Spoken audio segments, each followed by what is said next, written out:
তিলোত্তমার খুন কারা কারা করেছে, মানে আবেশ ব্যানার্জি আর মমতা ব্যানার্জি ছাড়া আরও কারা কারা যুক্ত, এবার সমস্ত সত্য কিন্তু সামনে এসছে।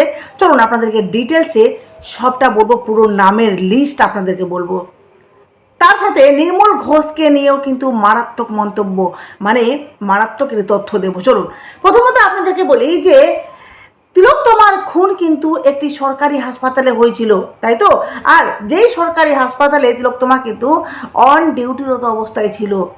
ভাবুন যে যেই মেয়েটা প্রত্যেক দিন সেই হসপিটালে এসে ডিউটি করে বাড়ি যায়, ডিউটি করে বাড়ি যায়, প্রত্যেক দিনের মতো সে কিন্তু সেদিনও এসেছিল, অথচ অন্য দিন সে ডিউটি করে বাড়ি যেত, বাড়ি যাচ্ছিল, কিন্তু সেই দিনটাতে মেয়েটা ডিউটি করতে এসে এমন ষড়যন্ত্র করে তাকে এই ঘটনা ঘটানো হয়েছে, আর সেখানে নাম দেওয়া হচ্ছিল যে মেয়েটি নাকি আত্মহত্যা করেছে, তাই তো?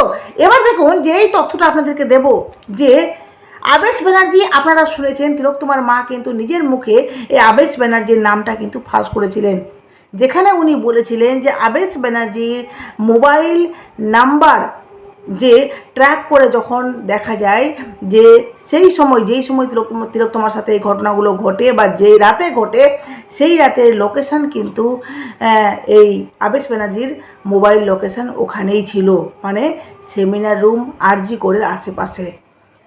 এর দ্বারা পুরো প্রমাণিত যে আবেশ ব্যানার্জি এই ঘটনার সাথে জড়িত, যেটা আপনারা জানেন, আপনাদেরকে বলেছি আমি।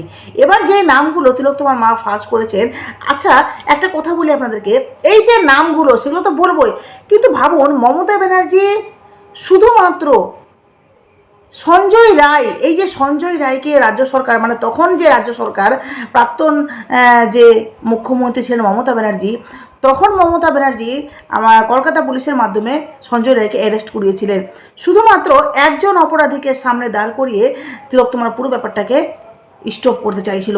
এমনকি তিলোত্তমার মাকে অনেক টাকা, বহু টাকা, মানে পুরো টাকার একদম গোচ্ছা তো তিলোত্তমার মাকে অফার করা হচ্ছিল, যাতে তিলোত্তমার মা সেই কোটি কোটি টাকা নিয়ে, মেয়ের সমস্ত কথা বলে সে টাকা নিয়ে যাতে মুখ বন্ধ করে নেয়।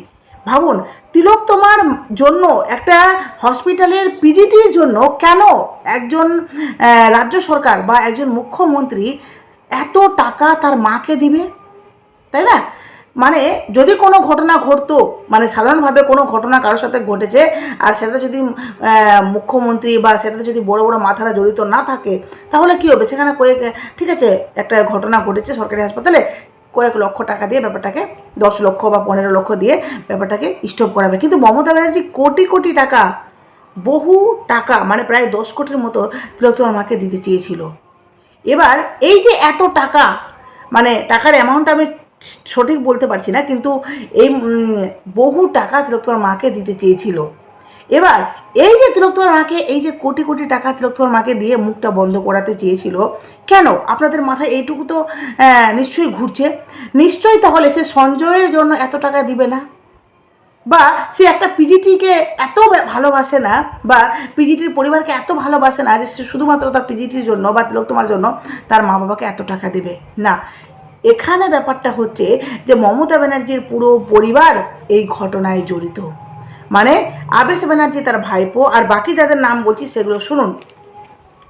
সেদিন মানে সেই রাতে ছিল গিয়ে সৌতিক রয়, তুহিন রেজা চৌধুরী, যেটা যেটা আপনারা জানেন যে অভিক দে, বিরূপাক্ষ বিশ্বাস, আশিস পান্ডে, শারিফ হাসান, যিনি তিলোত্তমার মা বাবাকে আলাদা করে রেখেছিলেন, এই শারিফ হাসান, এমনকি নির্মল ঘোষ, সবাই জড়িত, স্বাস্থ্য সচিব, আর যেখানে স্বাস্থ্যমন্ত্রী মমতা বন্দ্যোপাধ্যায়, এমনকি প্রিন্সিপাল আরজি করে তৎকালীন প্রিন্সিপাল সন্দীপ ঘোষ, এই সমস্ত বড় বড় মাথারা সবাই কিন্তু এই ঘটনার মধ্যে জড়িত, যে নামগুলো খুদ তিলোত্তমার মা নিজের মুখে ফাঁস করেছেন আজকে। এমনকি উনি বলছেন যে এরা প্রত্যেকে ছিল, আর আপনারা জানেন যে ক্রাইম সিনেও কিন্তু এরা উপস্থিত ছিল, এমনকি যে ইন্দিরা মুখার্জি, মানে ডিসি নর্থ যখন এদেরকে চিহ্নিত করে, তখন কিন্তু অভিক দে, বিরূপাক্ষ এদেরকে করা হয়, এমনকি এই ব্যক্তিগুলোকে করা হয়, কিন্তু প্রত্যেকের চিহ্নিত বা প্রত্যেকের যে নাম আলাদা আলাদা করে দিয়ে কিন্তু জাস্ট একটা ইন্ট্রোডাকশন করে দেওয়া হয়। বুঝতে পারলেন? এমনকি যে তিলোত্তমার মা পুরো দাবি নিয়ে বলছে যে মমতার পুরো পরিবার জড়িত, না হলে স্বাস্থ্য সচিব 13 তারিখে পিজিটি রুম, সেই জায়গাটা মানে যেখানে তিলোত্তমারা বা পিজিটিরা সেখানে গিয়ে একটু হলেও রেস্ট করে, সেই পিজিটি রুম 13 তারিখে কেন তারা ভাঙচুর করলো, এমনকি বাথরুমও সাথে বেসিনও কেন তারা ভেঙে ফেললো, এমনকি ভেঙে ফেললো তো ফেললো, আবার গড়েও দিল, মানে আবার ভেঙে ফেলার পর তাড়াতাড়ি করে গড়েও দিল। এটা কি করে সম্ভব? সেই 13 তারিখে এই ঘটনাগুলো ঘটেছে, মানে এটা কি করে সম্ভব? একটা জায়গায় ভাঙলো আবার সেই জায়গাটাকে গড়ে তুললো, তাহলে এখানে প্রমাণ হচ্ছে না যে পুরো দায়িত্ব সহকারে স্বাস্থ্য সচিব কারো পারমিশন বা উনি নিজের ইচ্ছাকৃতভাবে এই পুরো ব্যাপারটাকে মিটমাট করে যাতে প্রমাণ লোপাট করা যায়, এটা উনি দায়িত্ব সহকারে করেছেন। এমনকি যে উনি তিলোত্তমা মা বলছে যে সেখানে দেখুন 14 তারিখে ভেন্টিলিজম হয়েছে, সেটা কিন্তু এখনও ঠিক হয়নি। তাহলে তিলোত্তমার মা পিজিটি রুমের যে বেসিন বাথরুম রুমটা এত তার তড়িঘড়ি ভাঙা গোড়া কেন? উনি বলছেন যে সুমিত্রাই তপদার, মানে সন্দীপ ঘোষ আরজি করে, সন্দীপ ঘোষ এই যে বড় বড় মাথারা, হ্যাঁ, যেখানে এরা কিন্তু সমস্তটা করেছে, সন্দীপ ঘোষ কিন্তু প্রত্যক্ষভাবে তাদের ছিল গিয়ে মদতদাতা, যেহেতু আরজি করেছে প্রিন্সিপাল, মানে তাকে প্রিন্সিপালের পদটা এই জন্যই হয়তো দেওয়া হয়েছিল যে সে তার মাধ্যমে সমস্ত কুকারনামাগুলো হবে।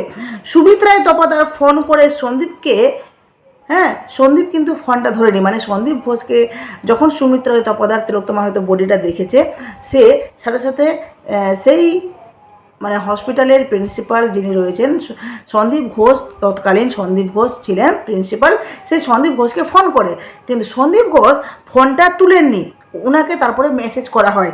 তারপর উনি সন্দীপ ঘোষ সেখান থেকে পাল্টা বলেন যে বডিকে মর্গে নিয়ে যাওয়া হোক। মানে বুঝতে পারছেন, এই সন্দীপ ঘোষ বডিটাকে দেখলো না, বুঝলো না কে আছে না আছে, কিচ্ছু না। এটা কি করে সম্ভব? একটা প্রিন্সিপাল হঠাৎ করে যখন শুনতে পাবে যে তার হসপিটালে কিছু একটা ঘটনা ঘটেছে, আর যেটা খুবই সেন্সিটিভ, খুবই ভাইটাল একটা তথ্য বা ভাইটাল একটা ইস্যু, তাই না? একটা মার্ডার হয়েছে সেখানে, বা একটা পিজিটি মারা গেছে, যদি তিলোত্তমা আত্মহত্যাও করতো তাহলে সেটা তো ভাইটাল, তাই না?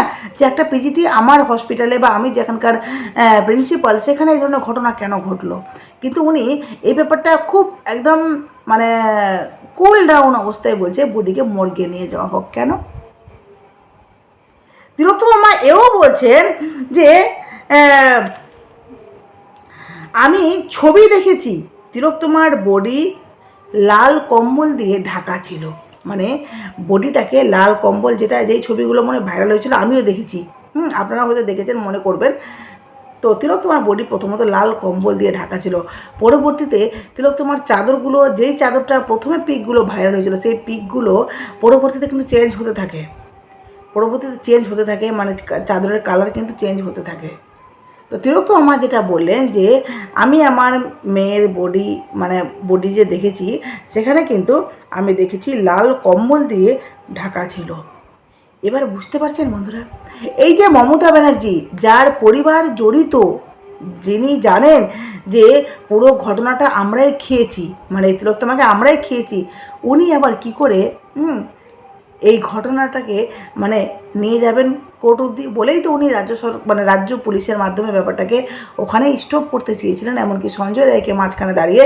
আর সঞ্জয় রায় তো বারবার দাবি করছে যে তারা শুধুমাত্র আমাকে বললো যে এখন তুই স্বীকার করে নে, পরে আমরা সবটা দেখে নেব। তাকে এইভাবে ভুলিয়ে বালিয়ে, ভয় দেখিয়ে, মেরে ধমকিয়ে চমকিয়ে তাকে ব্যাপারটা স্বীকার করা হয়, এবং সঞ্জয় রায় স্বীকারও করেছিল যে হ্যাঁ আমি করেছি, আমাকে শাস্তি দেওয়া হোক। এমনকি আপনারা সেই ভিডিওগুলোও হয়তো দেখেছেন, সেই ভিডিওগুলো কিন্তু প্রচুর হারে ভাইরাল, যেগুলো মানে সঞ্জয় রায় নিজের মুখে দাবি করেছিল। বুঝতে পারছেন, এই হচ্ছে আরজি করের বিষয়। আশা করি আপনারা কিছু হলেও হয়তো জানতে পেরেছেন যে তিলোত্তমার ঘটনার সাথে আসলে কারা কারা জড়িত, বা এই ঘটনা কতটা মানে গভীরভাবে, বা খুদ মুখ্যমন্ত্রীর বাড়িকার লোক, মুখ্যমন্ত্রীর মাধ্যমেই ঘটনাটি ঘটেছে। মানে তৎকালীন মুখ্যমন্ত্রী। এবার আপনাদেরকে বলি, এই যে নির্মল ঘোষ, দেখুন, দুর্নীতিসহ একাধিক অভিযোগ পুলিশ খুঁজতে গা ঢাকা পানিহাটির প্রাক্তন বিধায়ক নির্মল ঘোষ ও তার ছেলের। কি হলো আপনাদেরকে বলি, তোলাবাজি দুর্নীতিসহ একাধিক অভিযোগ উঠেছিল বাবা ও ছেলের বিরুদ্ধে। আপনারা জানেন নির্মল ঘোষ খুব দায়িত্ব সহকারে তিলোত্তমার দেহটি সৎকার করেছিলেন। থানাতেও অভিযোগ দায়ের হয়েছে। এই আবহে ছেলে তীর্থঙ্কর ঘোষ আগেই পলাতক বলে অভিযোগ। মানে শুধু নির্মল ঘোষ না, তার যে সন্তান সুপুত্র সেও কিন্তু একই কারনামায় জড়িত, মানে সেও কিন্তু এই দুর্নীতির সাথে জড়িত। এবার এই আবহে শোনা আছে ছেলে তীর্থঙ্কর ঘোষ কিন্তু রীতিমতো পালিয়ে গেছে। এবার তীর্থঙ্করের বাবা মানে পানিহাটির প্রাক্তন যে তৃণমূল বিধায়ক রয়েছে নির্মল ঘোষ, উনিও কিন্তু গা ঢাকা দিয়ে বেরোচ্ছেন, মানে রীতিমতো গা ঢাকা দিয়ে এদিক ওদিক লুকিয়ে বেরিয়েছেন আছেন। পুলিশ ইতিমধ্যে বাবা ছেলেকে খুঁজতে শুরু করেছে। গতকাল শনিবার থেকে নির্মল ঘোষ বাড়িতে নেই বলে খবর। কি অবস্থা ভাবতে পারছেন? এরা নাকি আবার বিধায়ক, হ্যাঁ, এদেরকে মানুষ নাকি ভালোবেসে ভোট দিয়ে জিতিয়েছে। নির্মল ঘোষ রীতিমতো এখন লুকিয়ে বেড়াচ্ছে আর পুলিশ তাকে হন্য হয়ে খুঁজছে। গতকাল শনিবার থেকে সে কিন্তু বাড়ি থেকে রীতিমতো পলাতক। তাহলে কি গ্রেপ্তারের আশঙ্কায় বাবা ছেলে এবার দুজনেই আত্মগোপন করলেন? প্রসঙ্গত, রাজ্যে পালা বদলের পরে দুর্নীতিসহ একাধিক অভিযোগে বহু তৃণমূল নেতা, প্রাক্তন মন্ত্রী, বিধায়ক গ্রেপ্তার হচ্ছেন। এই আবহে বেআইনি আগ্নেয়াস্ত্র নিয়ে ভয় দেখিয়ে তোলাবাজির অভিযোগ উঠেছে নির্মল ঘোষ ও তার ছেলে তীর্থঙ্কর ঘোষ, তাদের অনুগামী এক পানশালার মালিক সুশান্ত সরকারের বিরুদ্ধে। খড়দেহ থানার পুলিশ সুশান্তকে গ্রেপ্তার করেছে। গতকাল শনিবার ধৃতকে বারাকপুর আদালতে তোলা হয়। ধৃতকে জেরা করে নির্মল ও তীর্থঙ্করের নাম উঠে আসে। বুঝতে পারছেন? মানে এই যে ব্যক্তিটিকে গ্রেপ্তার করা হয় সুশান্তকে, সেই ব্যক্তিটি এদের নাম ফাঁস করেছে। মানে নির্মল ঘোষ আর তার মানে সুপুত্র তীর্থঙ্করের নাম উঠে আসে। তারপর থেকে পুলিশ দুজনের সন্ধান পেতে চাইছে। অথচ খড়দেহ থানা সূত্রে খবর, তৃণমূলের প্রাক্তন বিধায়ক ও তার ছেলের সন্ধান পেতে চাইছে, কিন্তু তাদের মোবাইল ফোন ট্র্যাকও করা হচ্ছে বলে প্রাথমিক সূত্রে জানা গিয়েছে। তাদের মোবাইল নম্বর ট্র্যাক করা হচ্ছে, কিন্তু এখনও অবধি তাদের কোনো সন্ধান পাওয়া যাচ্ছে না। মানে ভাবতে পারছেন, এই সমস্ত কুকারনামাগুলো করে এবার তারা রীতিমতো লুকিয়ে এদিক ওদিক বেরোচ্ছেন।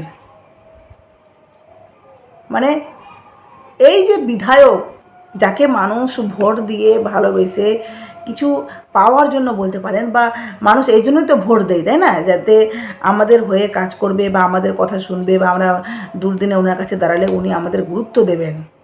কিন্তু এই বিধায়কগুলো যখন সুবিধাবাদী মানে সুযোগ সমেত ভোটে জিতে যায়, বাস নিজেরা সুবিধাবাদী হয়ে যায়। নিজেদের সুবিধার্থে ওনারা কাজ করবেন বা নিজেদের স্বার্থের জন্য কাজ করবেন। প্রসঙ্গত, আরজিকর কাণ্ডের নাম জড়েছিল তৃণমূল তৎকালীন বিধায়ক নির্মল ঘোষের বিরুদ্ধে। অভয়ার মৃতদেহ পানিহাটি শ্মশানে দ্রুত দাহ করার নেতৃত্বে ছিলেন নির্মল। সেই ঘটনার তদন্ত হচ্ছে। এক ব্যক্তি লটারিতে প্রথম পুরস্কার হিসেবে 1 কোটি টাকা জিতেছিলেন। সেই ব্যক্তির থেকে ওই লটারির টিকিট ছিনিয়ে নিয়ে যাওয়ার অভিযোগ উঠেছে নির্মলের বিরুদ্ধে। ভাবতে পারছেন এই লোকটা কতটা মানে ধরিবাজ, কতটা মানে একটা বলতে পারেন যে ক্রিমিনাল মাইন্ডেড। সেই যে এক ব্যক্তি টাকা লটারি কেটেছে, তার নামে 1 কোটি টাকা লেগেছে। এবার সেই ব্যক্তির থেকে লটারির টিকিট ছিনিয়ে নিয়ে এই নির্মল ঘোষ মানে ছিনিয়ে নিয়ে যেতে চাইছিল, সেটার অভিযোগ উঠেছে। সেই ঘটনার তদন্তও শুরু করেছে পুলিশ। রাজ্যে পালা বদলের পর একাধিক অভিযোগের সামনে আসতে শুরু করেছে এই বাবা ও ছেলের বিরুদ্ধে। ওই যে বাপ জৈসা বেটা তৈসা হোগা। এবার বিধানসভা নির্বাচনে পানিহাটি কেন্দ্রে তৃণমূল প্রার্থী করেছিল তীর্থঙ্করকে। বিজেপির তরফে প্রার্থী হয়েছিলেন রত্না দেবনাথ, আর রত্নার কাছে বিপুল ভোটে পরাজিত হয়েছেন এই তীর্থঙ্কর, মানে নির্মল ঘোষের বেটা। স্থানীয় বিজেপি নেতার দাবি, বাবা ছেলের বিরুদ্ধে বহুদিন ধরে একাধিক দুষ্কৃতিমূলক কাজের অভিযোগ রয়েছে, দুজনেই গ্রেপ্তার হবেন। আপনাদেরকে একটা কথা বলি, যখন কাউকে ভোট দেবেন একটু ভেবেচিন্তে দেবেন। কারণ দেখুন, নির্মল ঘোষ নিজে কিন্তু এত কুকারনামা করেছে, আবার তারপরে তার ছেলে তীর্থঙ্কর, মানে যে অলরেডি দুর্নীতিতে জড়িত, সে আবার ভোটে দাঁড়িয়েছিল। ভাবুন, মানে রত্না দেবনাথের তিলোত্তমার মায়ের বিরোধী পক্ষ। তো যাই হোক, আপনাদের কাছে শেয়ার করলাম। আপনারা অবশ্যই নিজেদের মূল্যবান মতামত দেবেন। আর অবশ্যই তিলোত্তমার খুনিদের ব্যাপারে খুব শিগগির আপনারা জানতে পারবেন। যেই খুনিদের নামগুলো বললাম তারাও খুব শিগগির সামনে আসবে, অ্যারেস্ট করা হবে। চল টাটা।